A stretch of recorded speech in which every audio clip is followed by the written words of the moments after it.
बिस्मिल्लाहिर्रहमानिर्रहीम। कचरे दे खिडौने।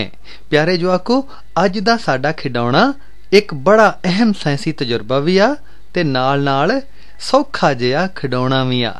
आओ बना के वेखिए। ਇਹ ਆ ਜਵਾਕੋ ਬੋਇਲ ਦਾ ਕਾਨੂੰਨ। ਇਹ ਆਂਦਾ ਕੀ ਆ, ਦਾਬ ਵਧਾਉਣ ਨਾਲ ਪਸਾਰ ਘਟਦਾ ਤੇ ਦਾਬ ਘਟਾਉਣ ਨਾਲ ਪਸਾਰ ਵੱਧਦਾ। ਇਹਦਾ ਮਤਲਬ ਕਿਸੇ ਸ਼ੈ ਨੂੰ ਜਦੋਂ ਜ਼ਿਆਦਾ ਦਬਾਈਏ ਤੇ ਉਹਦਾ ਖਲਾਰਾ ਜਾਂ ਉਹਦਾ ਪਸਾਰ ਘਟ ਜਾਂਦਾ, ਤੇ ਜਦੋਂ ਦਬਾਅ ਘੱਟ ਕਰੀਏ ਉਹਦਾ ਪਸਾਰ ਜਾਂ ਖਲਾਰ ਵੱਧ ਜਾਂਦਾ। ਇਹ ਬੜੀ ਸਿੱਧੀ ਜਿਹੀ ਗੱਲ ਆ। ਪਸਾਰ ਦਾ ਲਫ਼ਜ਼ ਤੇ ਆਪਾਂ ਰੋਜ਼ਮर्रा ਜ਼ਿੰਦਗੀ 'ਚ ਬੋਲਦੇ ਹਾਂ। ਮਤਲਬ ਫਲਾਣਾ ਬੰਦਾ ਲੱਤਾਂ ਪਸਾਰ ਕੇ ਜਾਂ ਲੱਤਾਂ ਖਿਲਾਰ ਕੇ ਬੈਠਾ। ਤੇ ਇਹ ਕਾਨੂੰਨ ਨੂੰ ਹੁਣ ਆਪਾਂ ਤਜਰਬੇ ਦੇ ਜ਼ਰੀਏ ਸਾਬਿਤ ਕਰਨਾ ਹੈ, ਆਪਣੇ ਖਿਡੌਣੇ ਦੇ ਜ਼ਰੀਏ। ਇਹਦੇ ਲਈ ਸ਼ੈ ਕਿਹੜੀ ਕਿਹੜੀ ਚਾਹੀਦੀ ਆ? ਇੱਕ 50 ਮਿਲੀਲੀਟਰ ਦੀ ਵੱਡੀ ਸੁਰਿੰਜ ਤੇ ਇੱਕ ਪਕਾਨਾ। ਇਹ ਪਕਾਨੇ ਨੂੰ ਥੋੜਾ ਜਿਹਾ ਫੈਲਾਇਆ ਤੇ ਬਾਕੀ ਦੀ ਗੰਢ ਦੇ ਦਿੱਤੀ।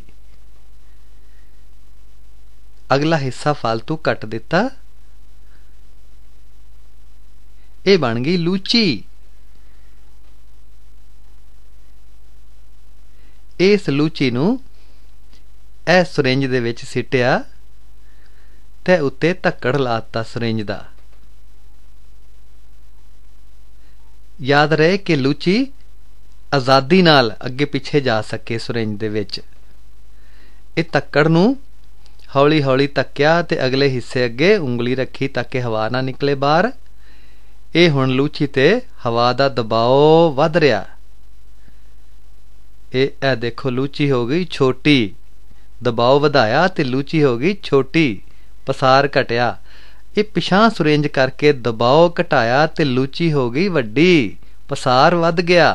इहो ते आपां साबित करना सी कि दाब वधाउण नाल पसार घटदा ते दाब घटाउण नाल पसार ਵੱਧਦਾ।